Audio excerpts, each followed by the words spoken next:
60+ ವಯಸ್ಸಿನ super secret ದಿನಚರಿ ಹೇಗಿರಬೇಕು ಅಂತ ಅನ್ನೋದನ್ನ ಇವತ್ತು ನಾವು ಡಿಸ್ಕಸ್ ಮಾಡೋಣ. ನಮಸ್ಕಾರ ಸ್ನೇಹಿತರೆ, ಹೆಲ್ತ್ ಪ್ಲಸ್ ಕನ್ನಡ ಚಾನಲ್ ನಿಮ್ಮನ್ನ ಹೃತ್ಪೂರ್ವಕವಾಗಿ ಸ್ವಾಗತಿಸ್ತದೆ. ನಮಸ್ಕಾರ ಅಂಕಲ್, ನಮಸ್ಕಾರ ಆಂಟಿ. ಒಂದು ಚಿಕ್ಕ ಪ್ರಶ್ನೆ ಕೇಳಲ್ಲ? ಬೆಳಗ್ಗೆ ಎದ್ದ ತಕ್ಷಣ ನೀವೇನ್ ಮಾಡ್ತೀರಿ? ಮೊಬೈಲ್ ನೋಡ್ತೀರಾ, ಇಲ್ಲ ಟಿವಿ ಹಾಕ್ತೀರಾ, ಇಲ್ಲ ಮನೆಯಲ್ಲೇ ಕೂತ್ಕೊಂಡು ಮಕ್ಕಳ ಬರುವಿಕೆಗೆ ಕಾಯ್ತೀರಾ? 60 ದಾಟಿದ ಮೇಲೆ ಬದುಕು ಬದಲಾಗಿರುತ್ತೆ.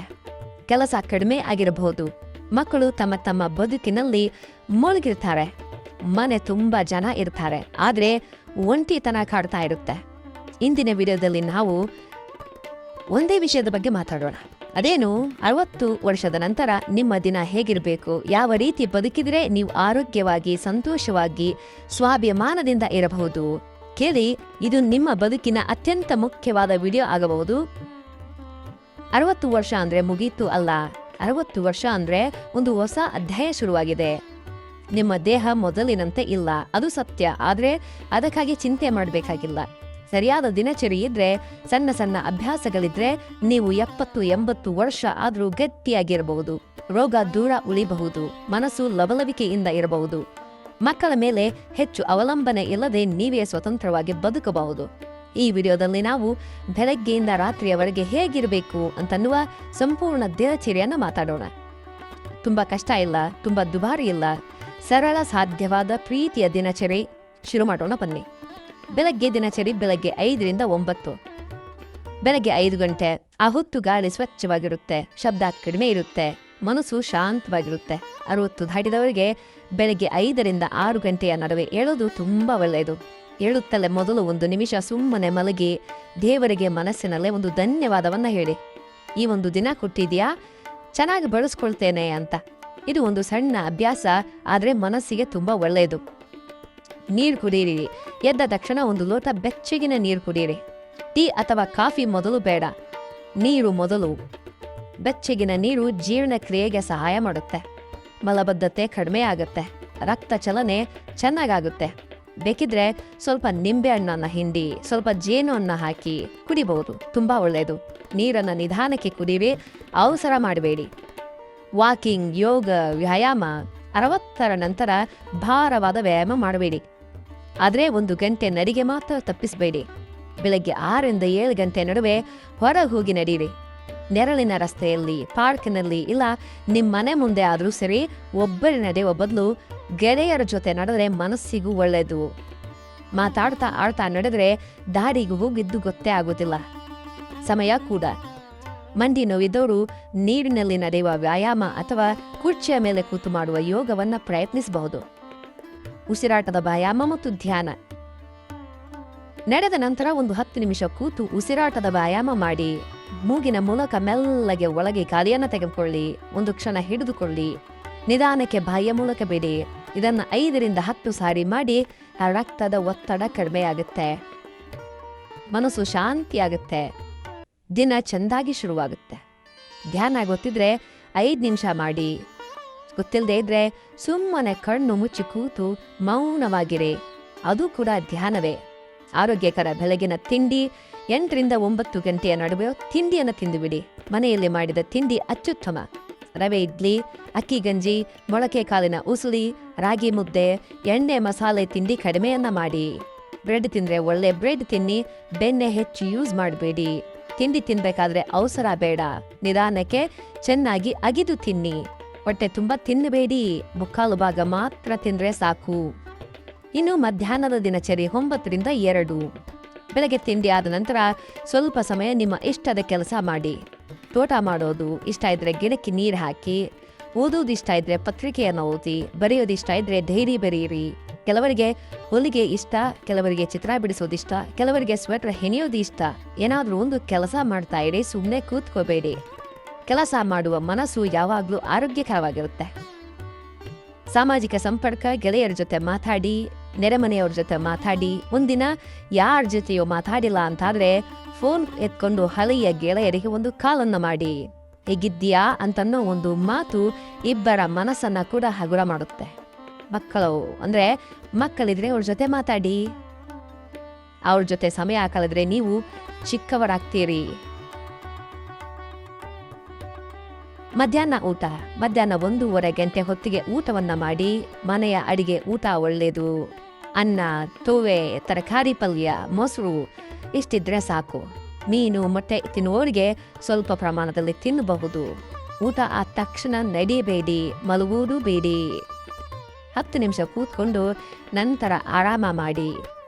ಮಧ್ಯಾಹ್ನದ ವಿಶ್ರಾಂತಿ. ಊಟದ ನಂತರ ಅರ್ಧ ಗಂಟೆ ವಿಶ್ರಾಂತಿ ತೆಗೆದುಕೊಳ್ಳಿ. ತುಂಬ ಹೊತ್ತು ನಿದ್ದೆ ಮಾಡಬೇಡಿ. ಒಂದು ಅರ್ಧ ಗಂಟೆ ಸಾಕು. ಮಲಗಿಕೊಂಡು ಕಣ್ಣನ್ನು ಮುಚ್ಚಿ ದೇಹಕ್ಕೆ ವಿರಾಮವನ್ನು ಕೊಡಿ. ಇದರಿಂದ ಮಧ್ಯಾಹ್ನ ಮತ್ತು ಸಂಜೆ ಚಟುವಟಿಕೆಯಾಗಿರೋದಕ್ಕೆ, ಆಕ್ಟಿವ್ ಆಗಿರೋದಕ್ಕೆ ಸಹಾಯ ಆಗುತ್ತೆ. ಇನ್ನು ಸಂಜೆ ದಿನಚರಿ 4ರಿಂದ 7 ಗಂಟೆ. ಸಂಜೆ 4 ಗಂಟೆ ಆಯಿತು ಅಂದರೆ ಮನೆಯ ಹೊರಗೆ ಒಂದು ಸುತ್ತು ನಡೆದುಕೊಂಡು ಬನ್ನಿ. ಸೂರ್ಯ ಮುಳುಗೋ ಮೊದಲು ಸ್ವಲ್ಪ ಸೂರ್ಯನ ಬೆಳಕು ದೇಹಕ್ಕೆ ತಗಲಿಸಿ. ಇದರಿಂದ ವಿಟಮಿನ್ ಡಿ ಸಿಗುತ್ತೆ. ಮೂಳೆ ಗಟ್ಟಿಯಾಗಿರೋದಕ್ಕೆ ಸಹಾಯ ಆಗುತ್ತೆ. ಸಂಜೆ ನಡಿಗೆ ಸಮಯದಲ್ಲಿ ಪಕ್ಕದ ಮನೆಯವ್ರ ಜೊತೆ ಅಥವಾ ಸ್ನೇಹಿತರ ಜೊತೆ ಮಾತಾಡಿ. ಈ ಸಂಜೆಯ ಮಾತುಕತೆ ಮನಸ್ಸನ್ನ ಓಪನ್ ಆಗಿರುತ್ತೆ, ತೆರೆದಿರುತ್ತೆ. ಒಂಟಿತನ ಅನ್ನೋ ಸಮಸ್ಯೆ ಇದ್ದವರಿಗೆ ಇದು ತುಂಬಾ ಅವಶ್ಯಕ. ಕುಟುಂಬ ಮತ್ತು ಒಂಟಿತನ ಒಂದು ರೋಗ ಇದ್ದಂತೆ. ಮನಸ್ಸು ಒಂಟಿ ಆದರೆ ದೇಹ ಕೂಡ ನಿಧಾನಕ್ಕೆ ದುರ್ಬಲವಾಗೋದಕ್ಕೆ ಶುರುವಾಗುತ್ತೆ. ಮಕ್ಕಳು ಊರಲ್ಲಿ ಇಲ್ಲದೆ ಇದ್ರೆ ವಾರಕ್ಕೊಂದು ಸಾರಿ ವಿಡಿಯೋ ಕರೆ ಮಾಡಿ. ಒಂದು ಊರಿನ ಹಿರಿಯ ನಾಗರಿಕರ ಕ್ಲಬ್ ಇದ್ರೆ ಅದಕ್ಕೆ ಸೇರಿ. ಇಲ್ಲ ಟೆಂಪಲ್ ಕಟ್ಟೆ ಮೇಲೆ ಕೂತ್ಕೊಳ್ಳಿ. ಮಂದಿರ, ಮಸೀದಿ, ಚರ್ಚ್ ನಿಮ್ಮ ಆಸ್ತೆಯ ಜಾಗಕ್ಕೆ ಹೋಗಿ ಜನರ ಜೊತೆ ಬೆರೆಯಿರಿ. ಮನಸ್ಸಿಗೆ ಮನಸ್ಸು ಮಾತಾಡುವ ಒಬ್ಬರಾದರೂ ಇರಲಿ. ರಾತ್ರಿಯ ದಿನಚರಿ 7ರಿಂದ 10 ಗಂಟೆ. ಸಂಜೆ 7 ಗಂಟೆ ಹೊತ್ತಿಗೆ ರಾತ್ರಿ ಊಟವನ್ನು ಮಾಡಿ. ರಾತ್ರಿ ಊಟ ಹಗುರವಾಗಿರಲಿ. ಅನ್ನ ಕಡಿಮೆ ತಿನ್ನಿ. ಕಾಳು ತರಕಾರಿ ಸ್ವಲ್ಪ ಹೆಚ್ಚಿರಲಿ. ಮೊಸರು ಸಂಜೆ ತಿನ್ನಬೇಡಿ ಅಂತ ಹಿರಿಯರು ಹೇಳ್ತಾರೆ. ಅದು ಒಳ್ಳೆಯ ಅಭ್ಯಾಸ. ರಾತ್ರಿ ಊಟ ಮುಗಿಸಿ 15 ನಿಮಿಷ ನಿಧಾನಕ್ಕೆ ನಡೀರಿ. ಮನೆ ಒಳಗಾದ್ರೂ ಸರಿ. ಆಮೇಲೆ ಸ್ಕ್ರೀನ್ ಟೈಮ್ ಕಡಿಮೆ ಮಾಡಿ. ರಾತ್ರಿ 8ರ ನಂತರ ಮೊಬೈಲ್ ಕೆಳಗಿಟ್ಬಿಡಿ. ಟಿವಿ ನೋಡೋದು ಬೇಕಿದ್ರೆ ಸ್ವಲ್ಪ ಸಮಯ ನೋಡಿ, ಆದರೆ ಮಲಕ್ಕೊಂಡು ಮೊಬೈಲ್ ನೋಡೋ ಅಭ್ಯಾಸ ಬೇಡ. ಮೊಬೈಲ್ ನೋಡ್ತಾ ನಿದ್ರೆ ಮಾಡಿದ್ರೆ ನಿದ್ರೆ ಸರಿಯಾಗಿ ಬರೋದಿಲ್ಲ. ಮೆದುಳು ಆ ಬೆಳಕನ್ನ ನೋಡಿ ಇನ್ನೂ ಎಚ್ಚರವಾಗಿ ಇರುವಂತೆ ಮಾಡುತ್ತೆ. ವಿಶ್ರಾಂತಿ ತಂತ್ರಗಳೇನಿದಾವೆ, ಟಿಪ್ಸ್ ಅಂದ್ರೆ ಮಲಗುವ ಮೊದಲು ಒಂದು ಒಳ್ಳೆ ಪುಸ್ತಕವನ್ನು ಓದಿ. ಧಾರ್ಮಿಕ ಗ್ರಂಥ ಓದುವುದು ಇಷ್ಟ ಇದ್ರೆ ಓದಿ, ಇಲ್ಲ ಅಂದ್ರೆ ಪ್ರಾರ್ಥನೆ ಮಾಡಿ. ದೇವರಿಗೆ ದಿನದ ವಿಷಯವನ್ನ ಹೇಳಿ. ಒಂದು ಒಳ್ಳೆಯ ಅಭ್ಯಾಸ ಹೇಳ್ತೇನೆ. ಮಲಗುವ ಮೊದಲು 5 ವಿಷಯ ಮನಸ್ಸಲ್ಲಿ ಹೇಳ್ಕೊಳ್ಳಿ. ಇವತ್ತಾರು ನನಗೆ ಒಳ್ಳೇದು ಮಾಡಿದ್ರು, ಯಾವ ಒಳ್ಳೆ ಘಟನೆ ನಡೀತು, ಯಾಕಾಗಿ ನಾನು ಥ್ಯಾಂಕ್ಫುಲ್ ಆಗಿದ್ದೇನೆ, ಕೃತಜ್ಞನಾಗಿದ್ದೇನೆ. ಇದನ್ನ ಮಾಡಿದ್ರೆ ನಿದ್ದೆ ಬೇಗ ಬರುತ್ತೆ, ಒಳ್ಳೆ ಕನಸು ಬರುತ್ತೆ. ನಿದ್ದೆಯ ಮಹತ್ವ ಏನಂದ್ರೆ ರಾತ್ರಿ 10 ಗಂಟೆಯೊಳಗೆ ಮಲಗಿ 60ರ ನಂತರ 7-8 ಗಂಟೆ ನಿದ್ದೆ ತುಂಬಾ ಮುಖ್ಯ. ನಿದ್ದೆ ಸರಿಯಾಗಾದ್ರೆ ರಕ್ತದ ಒತ್ತಡ ನಿಯಂತ್ರಣದಲ್ಲಿ ಇರುತ್ತೆ, ಮೆಮೊರಿ ಚೆನ್ನಾಗಿರುತ್ತೆ, ಮನಸ್ಸು ಪ್ರಶಾಂತವಾಗಿರುತ್ತೆ. ನಿದ್ದೆ ಬರದ ಸಮಸ್ಯೆ ಇದ್ರೆ ಮಲಗುವ ಮೊದಲು ಬೆಚ್ಚಗಿನ ಹಾಲನ್ನ ಕುಡೀರಿ. ಕಾಲನ್ನ ತಣ್ಣೀರಲ್ಲಿ ಮುಳುಗಿಸಿ ಒರೆಸ್ಕೊಳ್ಳಿ. ತಂಪಾದ ಕತ್ತಲೆಯ ಕೋಣೆಯಲ್ಲಿ ಮಲಕೊಳ್ಳಿ. ಮುಖ್ಯ ಸಲಹೆಗಳು. ಈಗ ಒಂದು 5-6 ಮುಖ್ಯ ವಿಷಯ ಹೇಳ್ತೀನಿ ಪ್ರಿಯರೇ, ಚೆನ್ನಾಗಿ ಕೇಳಿ. 1, ನೀರು ತುಂಬಾ ಕುಡೀರಿ. ದಿನಕ್ಕೆ 6ರಿಂದ 8 ಲೋಟ ನೀರು ಕುಡೀರಿ. ಬಾಯಾರಿಕೆ ಬರುವವರೆಗೆ ಕಾಯಬೇಡಿ. ಬಾಯಾರಿಕೆ ಬರಲಿ ಅಥವಾ ಬರದೇ ಇರಲಿ, ನೀರನ್ನು ಕುಡಿತಾ ಇರಿ. 2ನೇದು, ಮನಸ್ಸಿನ ಒತ್ತಡ ಕಡಿಮೆ ಮಾಡ್ಕೊಳ್ಳಿ. ಮಕ್ಕಳ ಸಮಸ್ಯೆ, ಮೊಮ್ಮಕ್ಕಳ ಭವಿಷ್ಯ, ಹಣದ ಚಿಂತೆ ಇವಿಷ್ಟನ್ನ ಇಡೀ ದಿನ ಮನಸ್ಸಿನಲ್ಲಿ ಹೊರತುಕೊಂಡಿರಬೇಡಿ. ನಿಮ್ಮ ಮಿತಿ ಅರ್ಥ ಮಾಡ್ಕೊಳ್ಳಿ. ನಿಮ್ಮ ಕೈಲಾದದನ್ನ ಮಾತ್ರ ಮಾಡಿ, ಉಳಿದುದನ್ನ ಬಿಟ್ಬಿಡಿ. 3ನೇದು, ಊಟ ನಿಯಮಿತವಾಗಿ ಮಾಡಿ. ಒಂದಿನ ತಿಂದು ಒಂದಿನ ಬಿಡಬೇಡಿ. ಊಟ ಸಮಯಕ್ಕೆ ಸರಿಯಾಗಿ ಮಾಡಿ. ಉಪ್ಪು, ಸಕ್ಕರೆ, ಎಣ್ಣೆಯನ್ನ ಕಡಿಮೆ ಮಾಡಿ ಆದಷ್ಟು. ಇನ್ನು 4ನೇದು, ನೆಗೆಟಿವ್ ಸುದ್ದಿಗಳನ್ನ ಕಡಿಮೆ ಮಾಡಿ. ಟಿವಿಯಲ್ಲಿ ಇಡೀ ದಿನ ಸುದ್ದಿ ನೋಡಬೇಡಿ, ಅದರಿಂದ ಮನಸ್ಸಿಗೆ ಆತಂಕ ಹೆಚ್ಚಾಗುತ್ತೆ. ಸುದ್ದಿ ನೋಡಿ ಆದರೆ ಸ್ವಲ್ಪ ಮಾತ್ರ. ಆಮೇಲೆ ಬೇರೆ ಕಾರ್ಯಕ್ರಮ ನೋಡಿ, ಭಜನೆ, ಸಂಗೀತ, ಪ್ರಕೃತಿ ಸೌಂದರ್ಯ ಇಂತಹ ವಿಡಿಯೋಗಳನ್ನು ನೋಡಿ.